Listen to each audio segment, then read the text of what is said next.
بسم الله الرحمن الرحيم الحمد لله رب العالمين. أرانتنا قرت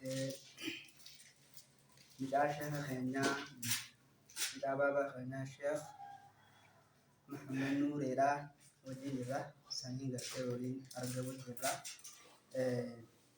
ميكاتا شيخ خيناتي في كاتا يساوند قرت ساقا فنا نوجه تراس من جنة. السلام عليكم. وعليكم السلام. أكل نجار. فيا فيا. duraan dursee awwalan maqaan kee eenyu siin jedha? Moosisaa Maamman Nuuree. Moosisaa Maamman Nuuree. sagalee kan ta'e bira dhufu. Moosisaa Maamman Nuuree. Mahammed Nuuree. Nuuree eenyu? Nuuree Biqiltuu. Abdachoo eenyu? Hangasumaan beekan. Hangasomeetta. Maashaallah tabaarakallah. Amma fakkeenyaaf isaa abbaan kee yoo karratti garte ni beekta moo hin beektu? Takkumaa godhatee hin beektu. Akka Maamman Nuuree taatee eenyu si hubachiise? Maali? Maamaateetu si hubachiise jechuudha. Mee kam jettee akkam faatti si hubachiisuu dandeessa?